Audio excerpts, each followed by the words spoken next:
I want to welcome everyone to another episode of Behind the Shades. It's your host, Terrain, and we have another fantastic episode for you guys today. It's you, it's our guest, and it's me, Mr. Behind the Shades himself. But before you see today's video, remember to like, comment, share, and subscribe. So let's get into today's episode.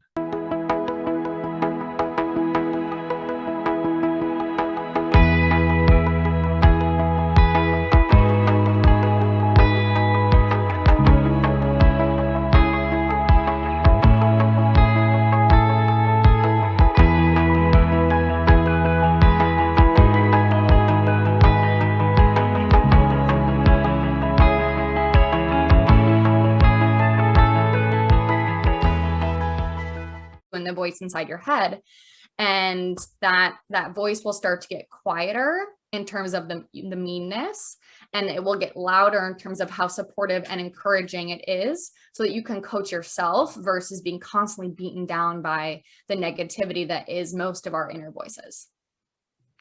Does the people around your clients, Yep. right? Because the negativity, that's what we're talking about right now, that's the internal.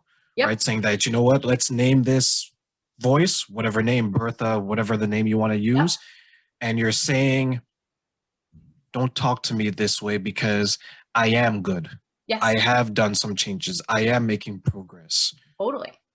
Is there a point where that voice is amplified by the people we keep around us, meaning that, are you sure you want to eat that pizza? You kind of look like you've gained a couple of pounds. Right? Because we don't realize how hurtful that can be to someone that's actually losing weight, because they're already fighting themselves and their self-doubt, their self-confidence, the self-shaming.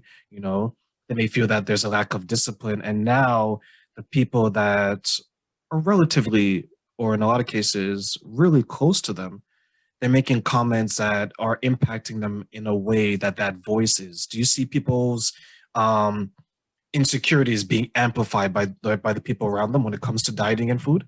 Totally. And it's more of a projection of the other person onto you, right? Their beliefs, how they've been raised to think about food, and they're taking out what they think is right or what they're working through and putting it on you.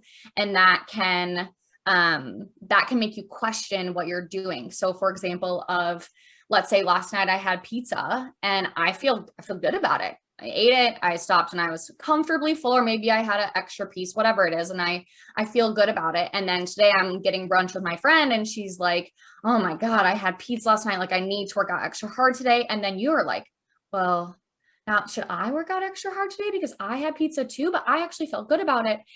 And it happens all the time. And people don't usually know how it impacts the other person. Like, when we say like, oh my God, the first thing we always comment, and I don't know how to change this, but we have to start changing this, of, you look so good. You must have lost 10 pounds. I hear it in the grocery store, people saying it to their cashiers, like all this stuff of like, oh my God, you look so good. Did you lose weight?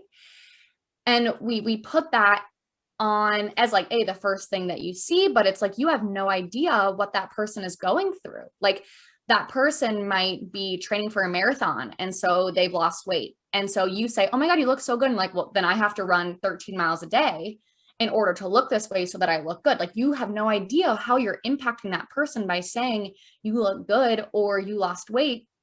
Whatever it is, you don't know what they're doing or what they're going through. And you might be furthering that disordered eating or that disordered view of what movement is. But really, like when it comes to other people around you saying things that can affect you, is having this like log or sentence, or I tell people to make a note section and put it in there, like, next time this situation happens, or next time my mom says this, or my friend says this, how do I want to talk to myself, right? Like to be proactive in what you want to say, so that it's not caught off guard, because the situations are going to happen again where your friend is making you question the pizza that you had last night unintentionally on their side, however you're affected by it. And when that happens, what do you want to say? How do you want to talk to yourself super quickly to pull yourself out of that moment, so that instead of going down this like questioning, self-conscious, like, should I have eaten that last night? I don't know, to like, I had it last night, I'm okay, right? And like a lot of the thing is like, you're okay. Like that might be enough. But really having that, like, what's that dialogue that you want to say and you're prepared for it. And you can make this for a bunch of situations. But to have that of like, what can I say to myself when these situations happen so that I am not so self-conscious about the choices that I'm making? Because I know that I'm on a path that's going to make me feel really good. I don't need to let what other people are saying totally affect and change my trajectory, if that makes sense.